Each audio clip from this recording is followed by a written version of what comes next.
Oil இயற்கை விவசாயிகளின் நேரடி விற்பனை அங்காடி. Healthy food, healthy living. Download today from Google Play Store. ஓயில் online app, trusted by more than 10,000 families. ஒரு நடிகருடைய ஸ்டார் வேல்யூங்கிறது ரொம்ப முக்கியம். நிறைய பேர் சொல்லுவாங்க கதை, திரைக்கதையெல்லாம் இருக்கணும்லாம் சொல்லுவாங்க. ஆனால் ஒரு நடிகனுங்கிறது ஒரு ஆடியன்ஸை இழுக்கக்கூடிய ஒரு சக்தி, அது இருக்கணும். அது இல்லைன்னா என்ன ஆகும் அப்படின்னா, ஒரு நடிகர் இந்த பக்கம் கவுண்டமணி, செந்தில், மனோரமா, இசை, இளையராஜா அந்த மாதிரியான ஒரு பேக்கேஜ் இருக்குல்ல, அப்போது அந்த நடிகர் தங்களை யூனிக்னஸாக காட்டிக்கிட்டாங்க. அது இல்லாமல் இயக்குநர்களும் அதுக்கேற்ற மாதிரி கதை எழுதுனாங்க. அப்படி எழுதும்போது தான் அது ஒர்க் ஆச்சு. நீங்கள் நல்லா பார்த்தீங்கன்னா சரத்குமார் நடிகர் படத்தில் ராஜகிரனை ரீப்ளேஸ் பண்ணவே முடியாது. ஏன் விஜயகாந்த் சார் நடிக்கிற படத்தில் சரத்குமார் ரீப்ளேஸ் பண்ண முடியாது. ஏன்னா நீங்கள் ஒரு பிராண்டை நம்பி வாங்குறீங்க, இது என்ன ப்ராடக்ட்னால வாங்குறீங்கன்னு வச்சுக்கோங்களேன். அந்த பிராண்டை நம்பி வாங்கணும்னா நீங்கள் அதுக்கு சில விஷயங்களை எதிர்பார்ப்பீங்களே, இதெல்லாம் இருக்கணும்னு சொல்லிட்டு. அது இல்லைன்னா நீங்கள் அதை வாங்கி வேஸ்ட் தானே, அந்த பிராண்டை தூக்கி போட்டுருவீங்க. ஸோ இது நல்ல அஜித் விஜய் காலகட்டம் வரைக்கும் அது நல்லாவே இருந்தது. அதுக்கப்புறம் அந்த சின்ன சின்ன நடிகர்கள்லாம் வந்தாங்க. அதுக்கப்புறமா அந்த பிராண்டுங்கிறது அப்படி பிராண்ட்னா ரஜினி சார் படங்கள் என்னெல்லாம் இருக்குமோ அது எல்லாமே ஒரு படங்களில் அது குறைவாகவே வைக்கவே மாட்டார். அருணாச்சலமும் அது அந்த மூடு கொடுக்கும். சந்திரமுகிலையும் அந்த விஷயம் இருக்கும். ஸோ பாபா மாதிரி சில படங்கள் கொஞ்சம் மிஸ்கால்குலேட் ஆகிருக்குது. சில படங்கள் விஜயகாந்த் சாரும் செந்திலுக்கும் ஒரு காமெடி ட்ராக் இருக்கும் சில வில்லேஜ் மூவிஸில். எதுவுமே இல்லை, நம்ம எதிர்பார்க்கறது இல்லை, நம்மளை ஒரு சாட்டிஸ்ஃபேக்ஷன் பண்ணல ஒரு படம் அப்படின்னா அந்த நடிகருக்கோ அந்த படத்துக்கோ அவங்க ஏன் வரணும்? ரெட்ரோலுக்ஸ் நெஞ்சங்களுக்கு வணக்கம். நான் உங்கள் கார்த்திக். இன்றைய நேர்காணலில் நம்முடைய இணைந்திருப்பவர் உதவி இயக்குனர் திரு ஜெயராமன் அவர்கள். வணக்கம் சார். வணக்கம் சார். எப்படி இருக்கீங்க? நல்லா இருக்கேன் சார். சார், தமிழ் சினிமா அப்படின்னும் போதே பொதுவாகவே சினிமா இல்லை இந்திய சினிமா அப்படின்னு எடுத்துக்கிட்டோன்னா நடிகர்களுடைய ஆதிக்கம்ன்றது எப்போவுமே அதிகமாக இருக்கும். அது இயக்குநர்கள், தயாரிப்பாளர்கள் ஆரம்பித்து அதுக்கப்புறம் இயக்குநர்கள் காலம், அதுக்கப்புறம் இப்போ நடிகர்களின் காலம் தான் அதிகம். அப்படின்னும் போது நம்ம தமிழ் சினிமாவை பொறுத்த வரைக்கும் 2 ஸ்டார் வேல்யூ எப்போவுமே இருக்கும். அந்த 2 ஸ்டார் தான் மெயின். அதுக்கப்புறம் உள்ளவங்களும் அடுத்தடுத்த வரிசைப்படுத்துறது தான். அது நம்மளோட பொது புத்தியில் இருக்கான்ன்றது தெரியல, இல்லை அது சினிமாவுடைய இதுவே அப்படி தானான்றது தெரியாது. ஆனால் இப்படி தான் இருக்கும். ஒரு எம்ஜிஆர், சிவாஜி, அதுக்கப்புறம் ரஜினி, கமலஹாசன், அதுக்கப்புறம் விஜய், அஜித் அப்படின்றது தான் வரிசைப்படுத்துகிறோம். அதற்கு முன்னாடி பாகவதர் அந்த மாதிரி நம்ம பார்த்துருக்கோம். ஆனால் இப்போது 2025 இப்போ நம்ம இருக்கும்போது இன்னமும் விஜய், அஜித் மட்டும்தான் இன்னும் மெயின்டைன் ஆகிட்டு இருக்காங்க. ஒரு பக்கம் விஜய் அவர்கள் பாலிடிக்ஸ்க்கு போகிறாரு, இன்னொரு பக்கம் அஜித் அவர்கள் படம் பண்ணுறதே ரொம்ப ரேர் அப்படின்ற மாதிரி இருக்க ஒரு ரேஸ் அந்த மாதிரி போயிட்டுருக்காரு. அதுக்கு அடுத்து உள்ள நடிகர்களுமே கூட அந்த யூனிக்கு வரலை, அந்த டைமென்ஷனுக்கு கீழே வரலை அப்படின்னு சொல்லலாம். ஒரு கட்டத்தில் இருந்துச்சு, சிம்பு, தனுஷ் அப்படின்னு இருந்துச்சு. அதுவுமே பெரிய அளவுக்கு ஒர்க் அவுட் ஆகலை. அதுக்கடுத்து அந்த விஜய் சேதுபதி, சிவகார்த்திகேயன் இந்த பேருமே அதை ஏற்றுக்கலை, அவங்களே அதை விருப்பப்படலை அப்படின்றது பார்க்க முடியுது. இது எப்படி பார்க்கலாம்? இது ஒரு ஆரோக்கியமான விஷயமா பார்க்கலாமா அப்படின்றது ஒரு கேள்வி. ஏன்னா நடிகர்களை பொறுத்த வரைக்கும் இந்த 2 நடிகர்களுக்கு அடுத்து மூன்றாவது நடிகர்கள்னு ஒருத்தர். இப்போ எம்ஜிஆர், சிவாஜி இருக்காங்கன்னா அடுத்து ஜெமினி கணேசன், முத்துராமன் அப்படின்னு ஒரு கேட்டகரி இருந்துச்சு. அதுவே ரஜினி, கமலா இருந்தால் அதுக்கு அடுத்து விஜயகாந்த், சரத்குமார், கார்த்திக் அப்படின்னு ஒரு கேட்டகரி இருந்துச்சு. இப்போ விஜய், அஜித்துக்குமே அப்படி ஒரு கேட்டகரி இருக்குது. ஆனால் இப்போ இந்த கேட்டகரியில் பார்த்தா இதுக்கப்புறம் யாருமே அப்படி ஒரு மாஸ் இமேஜுக்கு போவாங்களான்ற ஒரு டவுட் வந்துச்சு. அப்படியே மாஸ் இமேஜ் இருந்தாலும் அவங்களுக்கு ஒரு போட்டி நடிகர் இருப்பாரா அப்படின்ற ஒரு கேள்வியுமே இப்போ வந்திருக்கு. நீங்கள் எப்படி பார்க்குறீங்க? ஒரு உதவி இயக்குனராக இருக்கீங்க, தொடர்ந்து ஃபீல்டில் இருந்துகிட்டு இருக்கீங்க, நீங்கள் இந்த போக்கை எப்படி பார்க்குறீங்க? கண்டிப்பாக அந்த விஷயங்கள் ரொம்ப குறைஞ்சிருச்சு அப்படி தான் நான் நினைக்கிறேன். இது ஆரோக்கியமான போக்காகவும் இல்லைன்னு நான் நினைக்கிறேன். ஏன்னா ஒரு சினிமாவுடைய வியாபாரத்துக்கு ஒரு நடிகருடைய ஸ்டார் வேல்யூங்கிறது ரொம்ப முக்கியம். நிறைய பேர் சொல்லுவாங்க கதை, திரைக்கதையெல்லாம் இருக்கணும்லாம் சொல்லுவாங்க. ஆனால் ஒரு நடிகனுங்கிறது ஒரு ஆடியன்ஸை இழுக்கக்கூடிய ஒரு சக்தி, அது இருக்கணும். அது இல்லைன்னா என்ன ஆகும் அப்படின்னா, அதாவது எதை நம்பி போகிறதுன்னு ஒன்று இருக்கு இல்லையா? இப்போ டேரக்டர்ஸை நம்பி போகலாம். அது டேரக்டர்ஸோடைய மைண்ட் செட் மாறிட்டே இருக்கும். அவங்க படங்கள் ஒரு நேரம் போல் ஒரு நேரம் இருக்காது. எவ்வளவோ பீக்கில் இருந்த டேரக்டர்ஸுக்கு இப்போ இல்லாமல் காணாமல் போயிருக்கிறாங்க. ஆனால் ரஜினிங்கிற ஒரு நடிகர் இப்போ வரைக்கும் மெயின்டைன் ஆகிட்டு இருக்கார் இல்லையா? ஏன்னா சினிமாவுடைய வியாபாரத்துக்கு இன்றைக்கி வரைக்கும் ரஜினி ஒரு புல்லிங் ஃபேக்டர் தானே, ஆடியன்ஸ் புல்லிங் ஃபேக்டர். இப்போ நீங்கள் சொன்னீங்க இல்லையா, அந்த எப்போவுமே தமிழ் சினிமாவில் மட்டும் இல்லை, எல்லா சினிமாலேயும் இந்த 2 வகையான நடிகர்கள் இருக்காங்க. ஸோ ஆனால் நீங்கள் நல்லா பார்த்தீங்கன்னா பாகவதர் இந்த பக்கம் சின்னப்பா இருக்கும்போதே அடுத்து ஹொன்னப்பா பாகவதர், டிஆர் மகாலிங்கம்னு ஒரு செட்டு இருந்தாங்க. அவங்களோட படங்களை ஒரு சின்ன அளவில் பிஸ்னஸ் பண்ணோம், இல்லைன்னு சொல்ல முடியாது. ஸோ அவங்களுக்கு அடுத்த ஸ்டேஜில் எம்ஜிஆர் சார், சிவாஜி அப்படின்னு இருக்கும்போது அவங்களுக்கு கீழேயும் ஜெமினி கணேசன், முத்துராமன் அப்படி ஒரு கேட்டகரி இருந்தாங்க. அப்புறம் ஜெய்சங்கர் வந்தார். ஜெய்சங்கர் வந்த பீரியட்லாம் அங்கே பார்த்தீங்கன்னா ஆந்திராவில் கிருஷ்ணா வர்றாரு. என்டிஆர், நாகேஸ்வராவுக்கு அடுத்து கிருஷ்ணா வந்த பீரியட் அது. கிருஷ்ணா வந்து பீக்கில் வர்றாரு. அதே மாதிரி பார்த்தீங்கன்னா கர்நாடகாலையும் வந்துட்டு சங்கர் நாக், ஆனந்த் நாக் அவங்களாம் ஒரு இதில் வர்றாங்க. நீங்கள் மலையாளத்தில் பார்த்தீங்கன்னா ஜெயன் ஒரு நடிகர் வந்துட்டு நல்ல பீக்கில் வர்றாரு. அது பிரேம் நசீர் அண்டு இன்னொருத்தர் இருந்தார். அவங்களுக்கு அடுத்த கேட்டகரியாக ஜெயன் வர்றாரு. ஆனால் இந்த அடுத்த தலைமுறை நடிகர் வந்த அளவுக்கு ஜெய்சங்கர் இங்கே பெருசாக இது ஜொலிக்க முடியல. அவரும் நிறைய படங்கள் பண்ணுறாரு. ஏன் அப்படின்னா அவர் நிறைய படங்கள் பண்ணுறாரு. அவருடைய படங்களோட ஸ்கேல் ரொம்ப சின்னதாக இருந்தது. அடுத்து வந்து பார்த்தீங்கன்னா எம்ஜிஆருடைய அந்த மாஸ் வந்து ஜெய்சங்கரை வந்து வளரவே விடலை. இல்லைன்னா Jaishankar one of the best ஹீரோவாக ஆகிருக்க முடியும். ஸோ ஜெய்சங்கருக்கு அடுத்த ஜென்ரேஷன் இருக்கு இல்லையா, அதுக்கு அடுத்த ஜென்ரேஷன் எல்லா பக்கம் வராங்க. அங்கே சிரஞ்சீவி வர்றாரு, இங்கே ரஜினி சார் வர்றாரு, அங்கே மம்முட்டி, மோகன்லால் வர்றாங்க, கர்நாடகாவில் இன்னொரு செட் வர்றாங்க. ஸோ இப்படி வரும்போது அடுத்தடுத்த செட்லாம் வர ஆரம்பிக்கிறாங்க. அடுத்து வந்து பார்த்திங்கன்னா ரஜினிகாந்த், விஜயகாந்த் வர்றாங்க. ரஜினிகாந்த், கமலஹாசன் அப்படிங்கிற ஒரு இது வருது. அப்புறம் விஜயகாந்த். ஸோ இப்படி வந்துகிட்டே இருக்குது. அது எண்ட் ஆஃப் த டேங்கிறது ஒரு நடிகர் இருக்காருன்னா அவர் ஒரு பிராண்டு. அந்த பிராண்டு வந்து இப்போ ஒரு ரஜினி படத்துக்கு போகிறோம் அப்படின்னு ஒரு மைண்ட் செட் பண்ணிட்டோம்னா ரஜினி படத்தில் என்னெல்லாம் இருக்கும், காமெடி இருக்கும், டான்ஸ் இருக்கும், ஸ்டைல் இருக்கும், அவரோட இது இருக்கும் அப்படின்னு ஒரு பிராண்ட் இருக்கு இல்லையா, அந்த பிராண்டுக்காக மக்கள் உள்ளே வருவாங்க. இப்போ பாகவதர் படம்னா அது ஒரு பிராண்டு. பாகவதர் படம்னா அவர் படத்தில் நல்ல சாங்லாம் பயங்கரமாக இருக்கும். ஒரு ரிச் காலகட்டம், அந்த காலகட்டத்தில் ரிச் லுக் இருக்கும். சின்னப்பா படம் வேறு மாதிரி இருக்கும், சண்டை அடிதடிலாம் இருக்கும். ஆனால் இவரை விட இவர் தான் சூப்பர் ஸ்டாராக இருந்தார், கரிஷ்மாவாக இருந்தார். அடுத்த காலகட்டம் பாட்டெல்லாம் சலிக்கும் போது வசனங்கள், இப்போ சிவாஜி சார் பயங்கரமாக வசனம் பேசுகிறாரு, எம்ஜிஆர் வந்து பயங்கரமாக ஃபைட் பண்ணுறாரு. ஸோ இவங்க 2 கேட்டகரியாக பிரிகிறாங்க. நல்ல நடிப்பு, வசனங்கள் அப்படின்னா சிவாஜி சார் அந்த மாதிரி போகுது. அந்த மாதிரி பிராண்டாக அவங்க மாறுறாங்க. ஏன்னா எல்லா மனிதனுக்குமான ரசனை ஒரே மாதிரி கிடையாது. பார்த்திங்கன்னா ஒவ்வொருத்தருக்கும் ஒரு ரசனை இருக்கும். அப்போ அந்த ரசனைக்கு தகுந்த மாதிரி ஒரு நடிகரை அவங்க செலக்ட் பண்ணிக்கிறாங்க. அப்போ அந்த நடிகர் வரும்போது அந்த ஒரு ஆடியன்ஸ் உள்ளே போகிறது இருக்குது. ஸோ அப்படியே அடுத்தடுத்து வர ஆரம்பிக்கிறாங்க. இப்போது என்னன்னா இந்த காலகட்டத்தில் அந்த பிராண்ட் வேல்யூங்கிறது இல்லை, யாரை எப்படி நம்பி போகிறது. விஜய் சேதுபதி சார் அவருடைய ஒரு படம் நல்ல மகாராஜா நல்லா போகுதுன்னா அடுத்த படம் ஏஸ் வந்து சரியாக போகலை. அப்போது அந்த நடிகருக்கான ஒரு பிராண்ட் வேல்யூ இருக்கு இல்லையா. இப்போ வந்து ஒரு காலத்தில் கொஞ்சம் நமக்கு முன்னாடி உள்ள ஜென்ரேஷனில் உள்ள ஒரு நடிகரோட பிராண்ட் வேல்யூ வந்து அடுத்தடுத்த நடிகர்கள் அதை கொண்டு வர தவறிட்டாங்களோ அப்படின்னு ஒரு விஷயம் இருக்குது. இல்லை, இப்போ நீங்கள் சொல்கிறது தான். இப்போ மகாராஜான்னு ஒரு படம் பண்ணுறாரு, அதுக்கடுத்து ஏஸ்னு ஒரு படம் பண்ணுறாரு. அந்த ஏஸ் படம் வந்ததே நிறைய பேருக்கு தெரியலை. அது தேட்டருக்கு வந்ததுக்கப்புறம், அப்புறம் ஓடிடிக்கு வந்ததுக்கப்புறம் நிறைய பேர் வந்து பார்க்குறாங்க. சில நேரத்தில் தேட்டருக்கு ஓடாத படங்கள் கூட ஓடிடியில் ஹிட் ஆகுறது உண்டு. ஆனால் மகாராஜா மாதிரி ஒரு படம் பண்ணிவிட்டு அடுத்து ஏஸ்னு ஒரு படம் பண்ணும்போது அந்த ஆடியன்ஸ் அவர் எப்படி தக்க வைக்க முடியும்? அதாங்க, இப்போது இது எப்படின்னா, இது ஸ்டார்டிங்லேருந்தே இப்போ இன்னைக்கு இந்த ஜென்ரேஷன் நடிகர்கள்கிட்ட அந்த பிரச்சனை இருக்குது. நான் வந்து ஏசு மட்டுமே இல்லை மகாராஜா மட்டுமே பேசலை. ஜென்ரலாகவே பார்த்தீங்கன்னா நான் என்ன சொல்ல வரேன்னா, எக்ஸாக்டாக ஒரு நடிகன் அப்படிங்கிறவங்க ஒரு பிராண்டு. நீங்கள் பார்த்தீங்கன்னா இந்த தலைமுறைக்கு முன்னாடி ஒரு தலைமுறை இருந்தாங்க இல்லையா, அதில் வந்து ஒரு 7 நடிகர்கள் வந்து தமிழ் சினிமாவை ஆதிக்கம் செலுத்தியிருக்காங்க. ஒரு 7 ஆக்டர்ஸ். ஓகே. அதில் பார்த்தீங்கன்னா ரஜினி, கமல், விஜயகாந்த், பிரபு கார்த்திக், சத்யராஜ், அப்புறம் வந்துட்டு முரளி, சரத்குமார்லாம் அதுக்கு அடுத்த ஜெனரேஷன் தான். ஸோ இந்த மாதிரி நடிகர்கள் இருக்காங்க. இவங்க எல்லாத்துக்குமே யூனிக்னஸ் இருந்தது. ஓகே. நீங்கள் ரஜினி படம் வேறு மாதிரி இருக்கும், கமல் சார் படம் வேறு மாதிரி இருக்கும். அது நிறைய பார்த்துருக்கோம், நமக்கே தெரியும். விஜயகாந்த் சார் படம் பார்த்திங்கன்னா ஒரு போலீஸு இல்லைனா வைதேகி கத்திருந்தால் அந்த மாதிரியான ஒரு வில்லேஜ் கதை இருக்கும். போலீஸ் கதைன்னா அருமையான ஒரு வசனங்கள் இருக்கும், நல்ல அதிரடியான சண்டை காட்சிகள்லாம் இருக்கும். இந்த வில்லேஜ் படத்தில் நல்ல பாடல்கள் இருக்கும். இது ஒரு பிராண்ட் அவருக்கு. அடுத்து வந்து பார்த்திங்கன்னா பிரபு படங்களில், பெரும்பாலான பிரபு படங்களில் ஒரு முறை பொண்ணை லவ் பண்ணுவார், ஒரு அத்தை பொண்ணோ மாமா பொண்ணோ லவ் பண்ணுவார். அதை சார்ந்து அதுக்கு ஏதாவது ஒரு பிரச்சனை வரும். ஃபார்மேட். ஆமாம், நீங்கள் நல்லா பார்த்தீங்கன்னா அவர் முறை பொண்ணை லவ் பண்ணுவார், மாமாவோ அத்தையோ வேறு யாரோ அவருக்கு எதிரியாக இருக்க மாட்டாங்க, வேறு ஏதோ ஒரு எதிரி வருவாங்க. அதுக்கப்புறம் பார்த்திங்கன்னா அதில் இந்த ஃபார்மேட்டில் நிறைய படங்கள் வரும் அவருக்கு. கார்த்திக் சார் படத்தில் அப்படி இருக்காது. அவர் வந்து அவர் ஊருக்கும் இதுக்கும் சம்மந்தம் இல்லாத ஒரு பெரிய வீட்டு பண்ணக்காரன், ஒரு வேலைக்காரனாக இருப்பார், ஒரு மாட்டுக்காரனாக இருப்பார், அந்த மாதிரி இருப்பார். அவருக்கு ஒரு நிறைய சாங்ஸ் வரும். இல்லைனா ஒரு வில்லேஜில் ஒரு ஆஃபீஸராக போவார். அந்த மாதிரி அவருக்கான அதாவது அந்த சூழ்நிலைக்கு அந்நியப்பட்டு ஒரு ஆள் மாதிரி போவார். அந்த மாதிரி தான் அவருடைய படங்கள் இருக்கும். அவர் எங்கேயுமே பார்த்தீங்கன்னா ஒரு பெரிய நிலவுடைமை சமூகம் மாதிரி மாறுதட்டுன்னு அந்த கதையெல்லாம் அவருக்கு இருக்காது. ரொம்ப ஒரு சாஃப்டான இதுதான் அவருக்கு கார்த்திக் சார். இப்போ நீங்கள் சொன்ன இந்த 4 நடிகர்கள் ரஜினி, கமல், இவங்களும் நம்மளுக்கு தெரியும். ரஜினினா ஸ்டைல் இதெல்லாம் நமக்கு எல்லாமே தெரியும். ஒரு பேக்கேஜான ஒரு ஆக்டர். கமலஹாசனா நமக்கு தெரியும், நம்ம எதிர்பாராமல் போகலாம், அவர் படத்துக்கு ஏதோ ஒன்று இருக்கும் அப்படின்ற ஒரு எதிர்பார்ப்பு. அதேமாதிரி விஜயகாந்த்.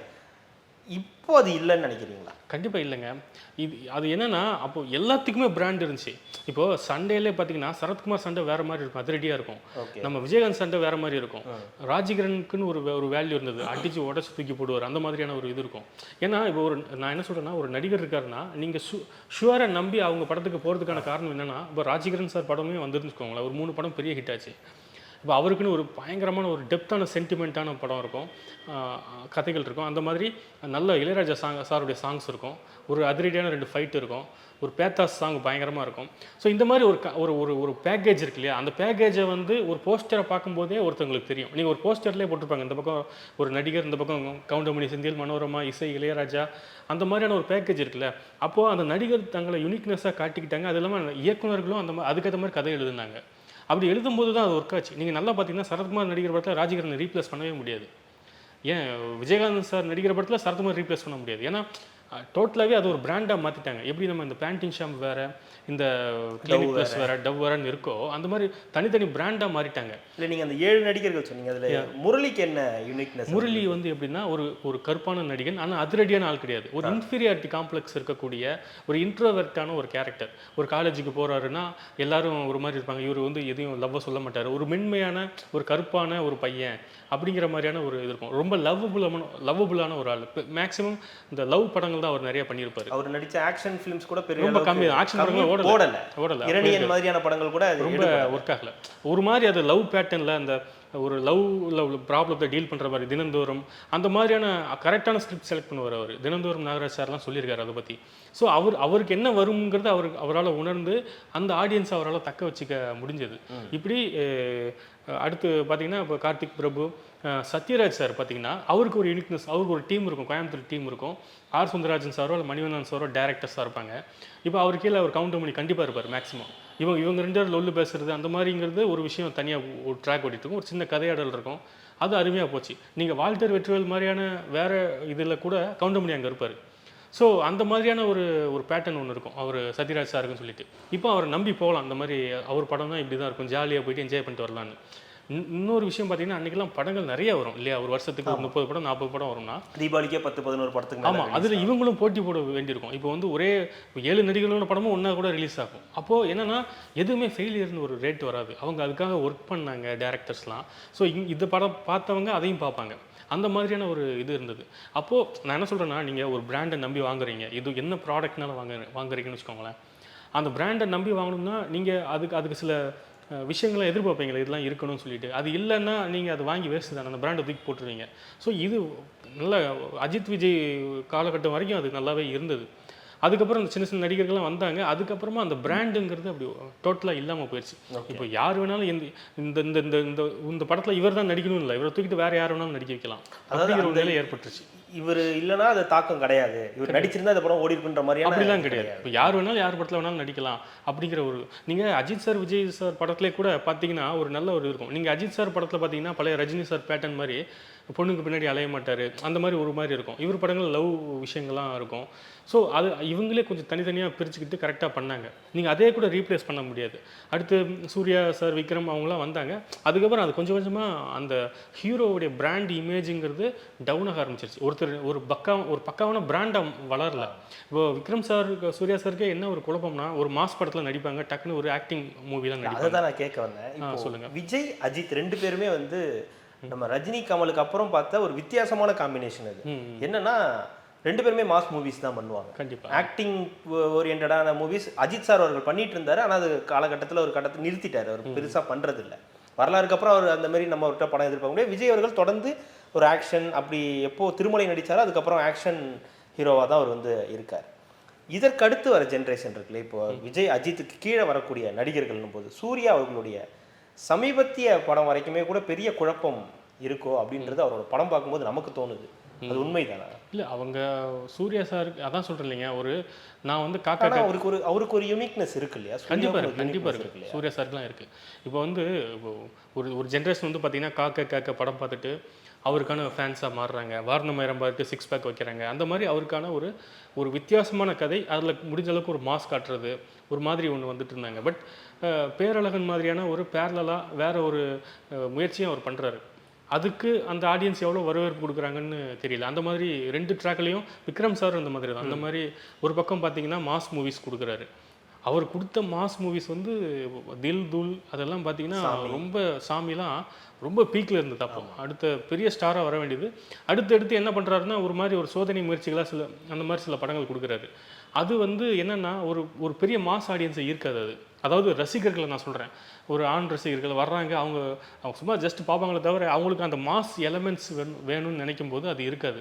அப்போ என்னென்னா இவங்க அடுத்து ஒரு மாஸ் படத்தில் நடிக்கிறாங்கன்னு வச்சுக்கோங்களேன், அது அப்படியே மெதுவாக மவுத் டாக் வழியாக பரவி நல்லா இருந்துச்சுன்னா வராங்க. ஆனால் அந்த பழைய ஒரு ஆடியன்ஸ் புல் பண்ணி இழுக்கிறதுங்கிறது அது இருக்காது. அதில் ஒரு குழப்பம் நிலவும். இது வந்து எப்படியான ஒரு படம்னு அவங்களுக்கு தெரியாது. இப்போ இருமுகம்லாம் நீங்கள் எப்படி அதை எடுத்துக்குவீங்க? இருமுகன் வந்துட்டு இந்த பக்கம் ஒரு மாஸ்டராக இருக்காரு, இந்த பக்கம் ஒரு ஒரு ஆக்டிங்காக இருக்கிறாரு. அதை எப்படி அவங்க எடுத்துக்குவாங்கன்னு இருக்கு இல்லையா? அவங்க எது கூட ஒரு ஆடியன்ஸாக அவங்க எது கூட கனெக்ட் பண்ணிக்குவாங்க, எந்த கேரக்டர் கூட அவங்க கனெக்ட் பண்ணிக்குவாங்கன்னு இருக்கு இல்லையா? ஸோ அந்த மாதிரி அந்த பிராண்டு வந்து அவங்க கரெக்டாக வந்து தக்க வைக்கலையோ அப்படின்னு என்னுடைய இப்போ நீங்கள் சொல்கிறபடி தான் சமீபத்தில் அவருடைய படங்களுடைய சக்ஸஸ் ரேட் அப்படின்றது ரொம்ப கம்மியாக தான் இருக்குது. இப்போ லேட்டஸ்ட்டாக வந்து வீரதீர சூரனை எப்படி எடுத்துக்கிறதுன்றது ஒரு பக்கம். கண்டிப்பாக அது ஒரு படம் போயிட்டு இருக்கு, திடீர்னு அவருடைய பழைய படத்தோடைய ஒரு பாட்டு வருது. அது ஒரு ட்ரெண்டுன்னு கூட வச்சுக்கலாம். அவருடைய அந்த தூள் படத்துலேருந்து ஒரு பாட்டு வருது. இப்போ சூர்யா சாருக்குமே அப்போ அதே நிலையில தான் இருக்காரா? சூர்யா அவர்களுமே வந்து தியேட்ரிக்கல் ஹிட் அப்படின்னு கொடுத்தது பல வருடங்கள் ஆயிடுச்சுன்றது சொல்கிறாங்க. சிங்கம்க்கு அப்புறம் தியேட்ரிக்கல் ஹிட் அப்படின்றது இதுவாக இருக்குது. ஏன்னா சுரரை போட்டு ஜெய் பீம்லாம் ஓடிடியில் ரிலீஸ் ஆச்சு. பட் தியேட்ரிக்கலாக அவருடைய படம் ஹிட் ஆனது ரொம்ப கம்மியாயிருக்கு. அப்படின்னும் போது எங்கே சறுக்கிறாங்க? இப்போது ஆக்டிங் ஓரியன்டாக போகணுமா இல்லை மாஸ் ஓரியன்டாக போகணுமான்ற ஒரு குழப்பம் இருக்கு இல்லையா? அதுதாங்க. அது இந்த மாதிரி இது ஆக்சுவலாக இதுவே ஒரு குழப்பமான ஸ்டேட் இதுதான். ஏன்னா இவங்க ஒரு காம்படிட்டர் இல்லாமல் இருக்கிறதுனால தான் இவங்களுக்கு இந்த பிரச்சனை வருதான்னு கேட்குறேன். இல்லைங்க, நான் 2 விஷயம் பேசிடலாம். ஒன்று காம்படிட்டரை பற்றி பேசலாம், இன்னொன்று இதை பற்றி பேசலாம். ஃபஸ்ட்டு சிரஞ்சீவி சார் அந்த மாதிரி பண்ணிட்டு இருந்தார் தெலுங்கில். ஒரு பக்கம் பார்த்தீங்கன்னா ரொம்ப ஆக்டிங் ஓரியன்டாக ஒன்று பண்ணுவார், இன்னொரு பக்கம் மாஸ் பண்ணுவார். ஆனால் ஒரு ஸ்டேஜில் ஸ்டாப் பண்ணிட்டு இதில் ஏன்னா அவருக்கு வந்து அதில் குழப்பம் வருதுன்னு தெரிஞ்சுது. ஏன்னா ஒரு ஆடியன்ஸ் வரானா, இது மாஸ்க்காக வரானா ஒரு ஆக்டிங்காக வரானான்னு தெரியாதுன்னு சொல்லி அவர் ஸ்டாப் பண்ணிட்டு full and full mass movies கொடுக்க ஆரம்பிச்சார். ரஜினி சார் எப்போவுமே அவருடைய பிராண்டில் அவர் காம்ப்ரமைஸ் பண்ணிக்கிட்டதே இல்லை. ரொம்ப ரேராக சில படங்கள் வந்துச்சு. கபாலி மாதிரி எப்பயாவது பண்ணாங்க. இல்லை, கபாலியுமே அவர் மாஸ் தான். ஆனால் அதுலேயே கொஞ்சம் அந்த நான் சொல்கிறது நீங்கள் சொல்கிறது ராகவேந்திரர் அந்த மாதிரி சில படங்களை அவர் மாஸ்லேருந்து விலகி நடிக்கிற மாதிரி பண்ணது. அந்த மாதிரி ஒரு ஸ்டேஜுக்கு மேலே தெரிஞ்சுக்கிதான் பிஸ்னஸ் தெரிஞ்சுட்டு அதில் மாற்றுக்கிறதே கிடையாது. சந்திரமுகியில் மட்டும் கொஞ்சம் இறங்கின மாதிரி இருக்கும், கிளைமேக்ஸில் மாஸ் கட்டியிருப்பார். அந்த மாதிரி அவர் பிராண்டை விட்டு கொடுக்காம பண்ணியிருக்காரு. அதான் சொல்கிறேன், ஒரு பிராண்ட்னா ரஜினி சார் படங்கள் என்னெல்லாம் இருக்குமோ அது எல்லாமே அவர் படங்களில் அது குறைவாக வைக்கவே மாட்டார். அருணாச்சலமும் அது அந்த மூடு கொடுக்கும், சந்திரமுகிலையும் அந்த விஷயம் இருக்கும். ஸோ பாபா மாதிரி சில படங்கள் கொஞ்சம் மிஸ்கால்குலேட் ஆகிருக்குது. இல்லை, அதுலேயுமே அவரோட பிராண்ட் மிஸ் ஆகல. கண்டிப்பாக இல்லைங்க. இப்போ என்னன்னா, நான் இப்போ ஒரு சூர்யா படத்துக்கு ஒரு ரசிகர்கள் போகிறாங்கன்னா வாரணமாயிரம் மாதிரி காக்க மாதிரி ஒரு விஷயத்த அவங்க எக்ஸ்பெக்ட் பண்ணி போகிறாங்க. அப்படி இல்லை, அந்த அளவுக்கு அவங்க எக்ஸ்பெக்ட் பண்ணுறாங்க. நீங்கள் அதையும் தாண்டி ஒன்று பண்ணணும், ஒரு மாசாக ஒரு இதுவாக ஒன்று பண்ணணும்னு அவங்க எக்ஸ்பெக்ட் பண்ணுறாங்க. அப்படி இல்லாமல் இடையில வேறு மாதிரியான ஒரு மூவிஸ் பண்ணிவிட்டு இங்கே வரும்போது அவங்களுக்கு அந்த சூர்யா சார் மட்டும் இல்லை, விக்ரம் சார் மட்டும் இல்லை, இந்த மாதிரி ஆக்டிங்கும் இதுவும் மாறி பண்ணுறவங்களுக்கு அந்த பிராண்ட் குழப்பம் ஏற்படுது அப்படிங்கிறது என்னுடைய அபிப்பிராயம். இப்போது நம்ம சூர்யா விக்ரம் அவர்களை பற்றி பேசுகிறோம். இப்போ அவர்களுக்கு அடுத்த ஜென்ரேஷனே ஒருத்தங்க இருக்காங்க. இப்போது சிவகார்த்திகேயன் வரைக்கும் நம்ம இப்போ சிவகார்த்திகேயனுக்கு யூனிக்னஸ் இருக்கா? கண்டிப்பாக அவருக்கு ஒரு யூனிக்னஸ் இருக்குது. அவர் ஒரு பிராண்டாக மாறிட்டார். ஆக்சுவலாக அவருக்கு வந்துட்டு இப்போ இன்னைக்கு உள்ள நடிகர்களில் சிவகார்த்திகேயன் வந்து ஒரு சாலிடான பிராண்டாக மாறிட்டார். இப்போ பிரதீப் ரங்கநாதனுமே ஒரு பிராண்டாக மாறி இருக்கார். சிவகார்த்திகேயன் என்னென்னா அவர் தெளிவாக இருக்கார். ஒரு காமெடி இருக்கணும், நம்ம படம்னா ஒரு குழந்தைங்களாம் அட்ராக்ட் ஆகணும், பெண்களுக்கு பிடிக்கணும், ஒரு சென்டிமெண்ட் இருக்கணும்னு சொல்லிட்டு அவர் ஒரு பேக்கேஜாக ஒன்று பண்ணுறாரு. நான் வந்து கேள்விப்பட்ட விஷயம்னா, டான் படத்தில் கிளைமேக்ஸில் வந்து அவர் தான் அந்த அப்பா சீனை சொன்னார், ஒரு சென்டிமெண்ட்டாக இருக்கணும்னு சொல்லிட்டு. ஃபஸ்ட்டு ஒரிஜினல் கிளைமேக்ஸ் வந்து அந்த பிரின்சிபல் வர்சஸ் ஸ்டூடெண்ட்டு தான் இருந்தது, அப்பா கிளைமேக்ஸை அவர் தான் சொன்னாருங்கிற மாதிரி கேள்விப்பட்டேன். ஸோ அவர் கொஞ்சம் தெளிவாக இருக்கார். ஒரு பிராண்ட் வேல்யூனா என்ன, சிவகார்த்திகேயன் படத்தை நோக்கி வர்றவங்களுக்கு என்னெல்லாம் தேவையோ அதெல்லாம் நம்ம ஒரு பிராண்டாக இருக்கணும். இன்ஃபேக்ட் அவர் MBA படித்தார்னு நினைக்கிறேன் இல்லைங்க. ஸோ அதனால அந்த மாதிரி அவருக்கு ஒரு கிளாரிட்டி இருக்குது. ஸோ நம்ம படத்தில் ஒரு டான்ஸ் இருக்கணும். என்ன தெரியுமாங்க, ஒரு சாதாரண இவங்களுக்கு இப்போ ஒரு காம்படிட்டர் இல்லை இல்லையா? சிவகார்த்திகேயன் ஒரு பிராண்டாக கிரியேட் ஆகிறாரு, அவருக்குன்னு ஒரு ஆடியன்ஸ் இதாக்குறாங்க. ஆனால் அவருக்கு ஒரு காம்படிட்டர் இல்லை. இப்போ ஒரு விஜய் சேதுபதி மாதிரி ஒரு காம்படிட்டர் இருக்காரு. அவர் ஆமாம் சிவகார்த்திகேயன் வெர்சஸ் விஜய் சேதுபதி அப்படின்னு இருந்துச்சுன்னா அவருக்கான அந்த மார்க்கெட்டோ அவருக்கான அந்த தேவையான விஷயங்கள் இன்னும் அதிகரிக்கும் இல்லையா? ஆமாங்க, காம்படிட்டர்லாம் ஒரு காலத்தில் இருந்தாங்க. இப்போ இவங்களுக்கு பிடிக்காதவங்க அவங்கக்கிட்ட அந்த மாதிரிலாம் காம்படிட்டர் இருந்தாங்க. ஆனால் இன்றைக்கி வரல, அவங்க உருவாகலை. அப்படி உருவாகாத போது என்ன ஆகும் அப்படின்னா அடுத்த பிராண்ட் கூட மோத வேண்டிய ஒரு கட்டாயம் ஏற்படும். ஃபார் எக்ஸாம்பிள் விஜய் சேதுபதி இன்னுமே அவருக்கு ஏற்ற மாதிரியான பிராண்டாக இல்லைன்னா இப்போ ஃப்யூச்சரில் என்ன நடக்கும்னா இப்போ சிவகார்த்திகேயன் வர்சஸ் இவர் பிரதீப் ரங்கநாதன் அந்த மாதிரி கூட ஒரு காம்போ உருவாக வாய்ப்பு இருக்குது. ஓகே. ஸோ யார் அதிகமாக பிஸ்னஸ் பண்ணுறாங்க அந்த மாதிரி மாற வாய்ப்பு இருக்குது. இது காலப்போக்கில் அது உருவாகிடும்ன்றீங்க? இல்லை, அது ஏதோ ஒருத்தருங்க வந்து அதை பிடிச்சிக்குவாங்க. பட் என்னன்னா அடுத்த கொஞ்சம் ஒரு பெரிய ஒரு மந்த நிலை இருக்குது. ஏன்னா சிம்பு வர்சஸ் தனுஷ் வந்து பெருசாக அது உருவாகலை. விஜய் சார் அஜித் சார் மாதிரி அது பெருசாக அது உருவாகலை. அதான் சொல்கிறீங்க என்ன தெரியுமா, நம்ம வந்து சினிமா அனலைஸாக இல்லைன்னா சினிமா ஆர்வலர்களாக நமக்கு சில படங்கள் பிடிக்கும், சில விஷயங்களை ரசிப்போம். இப்போது சாதாரண ஒரு ஆடியன்ஸுக்கு எப்போவுமே என்னென்னா அவங்க வந்து ஒர்க் பண்ணிட்டு வர்றாங்க. ஒரு ஐடி கம்பெனியில் ஒர்க் பண்ணாலுமே அவங்க பெஸ்ட் வில்லேஜிலிருந்து தான் வந்திருக்கிறாங்க. அவங்களுக்கு ஒரு ஃப்ரஸ்ட்ரேஷன் இருக்கும். அவங்க வந்தாங்கன்னா தியேட்டரில் உட்காந்தாங்கன்னா அவங்களை சந்தோஷப்படுத்தக்கூடிய ஒரு படமாக இருக்கணும். அது ஏதோ ஒரு வகையில். ரெண்டாவது, ஒரு நடிகரை நம்பி போகிறாங்கன்னா அந்த நடிகருக்குன்னு ஒரு பிராண்ட் வேல்யூஸ் இருக்கணும். அந்த நடிகர்னால ஒரு என்டர்டெயின்மெண்ட் கொடுக்க முடியணும், காமெடி இருக்கணும். அவர் எந்த அளவுக்கு எஃபர்ட் போடுறாங்கன்னு ஒரு நடிகர். இப்போ நேற்றுலாம் அண்ணாமலை சும்மா பார்த்தேன், அதில் எல்லாமே இருக்குது. ஒரு பெரிய மாஸ், இத்தனைக்கும் வலுவான கதை அந்த படம். அதில் பார்த்தீங்கன்னா அவர் என்னென்னமோ பண்ணுறாரு, பாம்பு வருது அது. ஸோ அந்த மாதிரி அவர் காமெடி அவரே பண்ணுறாரு, ஃபைட்லாம் நல்லா அந்த மாதிரி எல்லாமே எல்லா வேல்யூஸும் இருக்கு இல்லையா. ஒரு நடிகர் அதை தானே கொடுக்கணும். இல்லைன்னா வேறு ஏதோ இப்போ விஜயகாந்த் சார் எடுத்துக்கிட்டிங்கன்னா நல்ல வசனம், நல்ல சென்டிமெண்ட்டு, அதிரடியான சண்டை காட்சிகள் அந்த மாதிரி ஒன்று போயிடணும். சில படங்கள் விஜயகாந்த் சாரும் செந்திலுக்கும் ஒரு காமெடி ட்ராக் இருக்கும் சில வில்லேஜ் மூவிஸில். எதுவுமே இல்லை, நம்ம எதிர்பார்க்கறது இல்லை, நம்மளை ஒரு சாட்டிஸ்ஃபேக்ஷன் பண்ணல ஒரு படம் அப்படின்னா அந்த நடிகருக்கோ அந்த படத்துக்கோ அவங்க ஏன் வரணும், அந்த ஆடியன்ஸ் ஏன் வரணும் அப்படிங்கிற ஒரு இது இருக்குது. இந்த இடத்துல சிம்பு வெர்சஸ் தனுஷ் அப்படின்ற ஒரு இடத்துக்கு நகரும்போது இங்கேயுமே ஒரு குழப்பம். தனுஷ் சாரும் அந்த மாதிரி இருந்தது. தனுஷ் சார் பார்த்தீங்கன்னா ஆக்டிங் மூவியில் பட்டை கிளப்பிடுவார். அதுதான் இப்போ கேள்வி. தனுஷ் இப்போ அவர்கள் வந்து ஆக்டராக தனுஷ் வந்து எல்லாருக்கும் தெரியும். இப்போ ஆக்டராக இந்தியாவோட பெஸ்ட் ஆக்டர் அப்படின்னு சொன்னால் தனுஷ் அவரும் அவரோட நேம் கண்டிப்பாக இருக்கும். அப்படின்னும் போது சிம்பு வெர்சஸ் தனுஷ் ஏன் மிஸ் ஆகுது? அவங்களுக்குள்ள என்ன பிரச்சனை, அந்த இடத்துல என்ன பிரச்சனை? இன்னும் என்ன விஷயம் தெரியுமாங்க, சிம்பு வெர்சஸ் தனுஷில் என்னென்னா தனுஷ் சார் வந்து ஒரு பெஸ்ட் ஆக்டர். அவர் படங்கள்லாம் அவர் ஆக்டிங்காக பண்ணியிருப்பார் பார்த்தீங்களா, செமையாக இருக்கும். அவர் மாஸ் படங்கள் அந்தளவுக்கு கொஞ்சம் ஒர்க் ஆகலையோ அப்படின்னு ஒரு இது இருக்குது. ஓகே.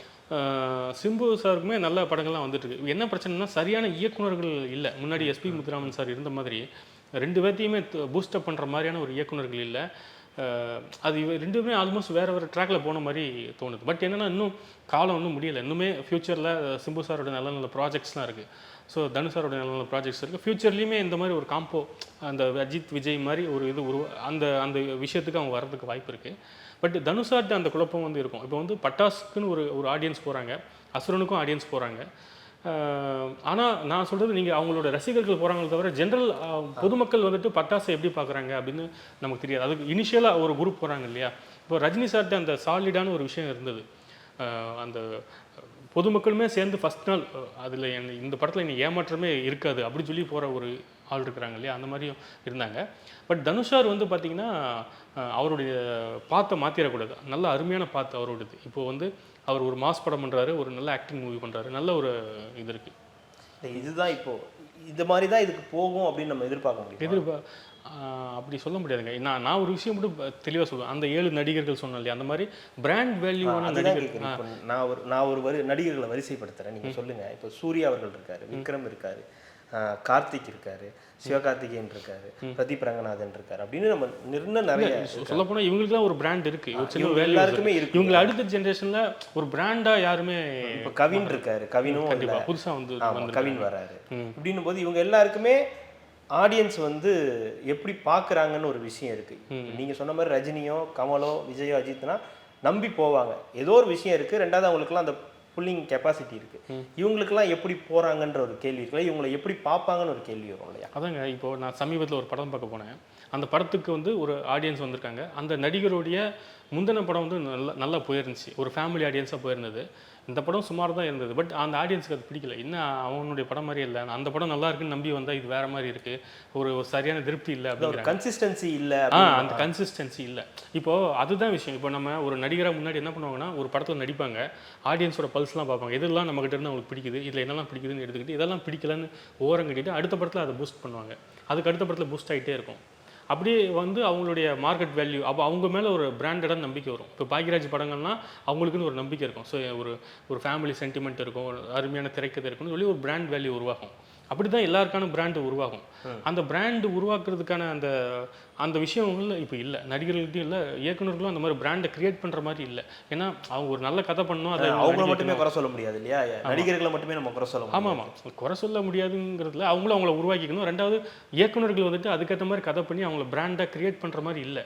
அவங்க நான் ஒரு கதை பண்ணிவிட்டு அதில் அவங்கள நடிக்க வச்சிடணும்னு தான் நினைக்கிறாங்க தவிர இவங்க பிராண்டாக நம்ம கிரியேட் பண்ணணும் அந்த மாதிரியுமே கொஞ்சம் கம்மியாக தான் இருக்குது. இதுதான் இப்படிய தமிழ் சினிமாவுடைய நிலையாக இருக்கு இல்லையா. கண்டிப்பாக சார், தொடர்ந்து பேசலாம். மிக்க மகிழ்ச்சி, நன்றி. ரொம்ப நன்றி. உங்களது ரெட்ரோலக்ஸ் யூடியூப் சேனல்ல தற்பொழுது அரசியல், சினிமா மற்றும் வரலாற்று செய்திகள் மாதத்திற்கு 10 மில்லியனுக்கு மேல நம்முடைய நேயர்களிடத்துல சென்றடையுது. இந்த நிகழ்ச்சிகள்ல உங்களது பிசினஸை விளம்பரப்படுத்தவும் மில்லியன் கணக்கான நேயர்களுக்கு கொண்டு சேர்க்கவும் ஒரு அரிய வாய்ப்பு. தொடக்க கால சலுகையாக மாதத்திற்கு வெறும் 7,999 ரூபாயிலிருந்து ஆரம்பமாகிறது.